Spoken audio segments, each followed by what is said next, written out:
Hi guys, today we will going to study about photorespiration and its basic concepts. Photorespiration is also known as oxidative photosynthetic carbon cycle or C2 cycle.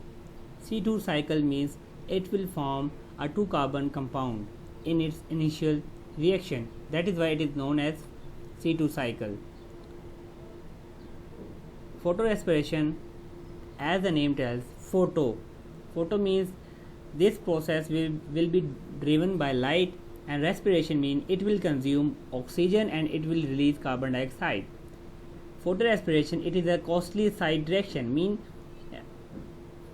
for photorespiration lot of energy is required because Rubisco enzyme in photorespiration will be acting as oxygenase, not as carboxylase, and carbon fixation will not take place.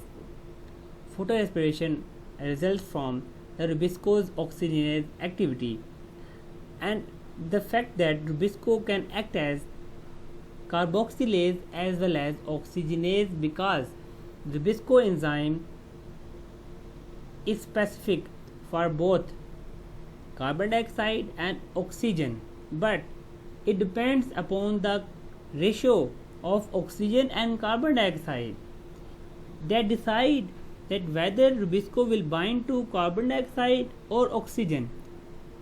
In the high concentration of oxygen, Rubisco will be acting as oxygenase and photorespiration takes place, and in the low concentration of oxygen, Rubisco will be acting as carboxylase and photorespiration will not take place. As I said earlier, Rubisco enzyme is not only specific for carbon dioxide, it can also bind with molecular oxygen. So, and normally after 3 to 4 turnover, means after 3 to 4 times fixing carbon dioxide with it, Rubisco can combine with molecular oxygen. Normally it happens, and when it binds with molecular oxygen, condensation takes place, and oxygen and ribulose 1,5-bisphosphate condense and they form 3-phosphoglycerate and 2-phosphoglycolate. This 2-phosphoglycolate is a 2-carbon compound because photorespiration produces 2-phosphoglycolate. That's why it is known as C2 cycle, and this product 2-phosphoglycolate has no future fate. So that's why 2-phosphoglycolate is a metabolically useless product. In order to salvage it, in order to regenerate this compound into some useful compound which has some future role in the plant cell, the plant cell requires a lot of energy conversion or in conversion of 2-phosphoglycolate into some useful product. So we will discuss that later how that mechanism takes place. The second compound which was formed by the condensation of oxygen and ribulose 1,5-bisphosphate was 3-phosphoglycerate.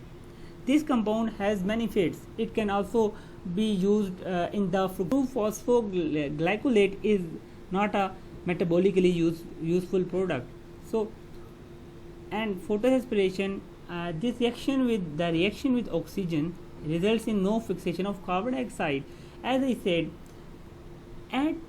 during photorespiration, Rubisco is acting as oxygenase, not as carboxylase. So, no fixation of carbon will be taking place. Like carbon dioxide will not be fixed, oxygen will be fixed, and it seems to be net liability of the cell.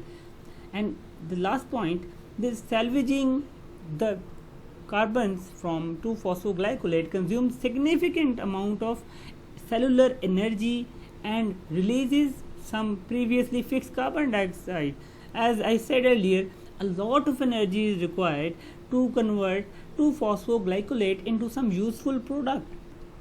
As I said earlier, on which conditions Rubisco enzyme decides whether it acts as an oxygenase or whether it acts as an carboxylase. So it depends upon the oxygen to carbon dioxide concentration in solution, and with increasing temperature, Rubisco will act as Rubisco will be acting as oxygenase at high temperature and high O2 to carbon dioxide concentration.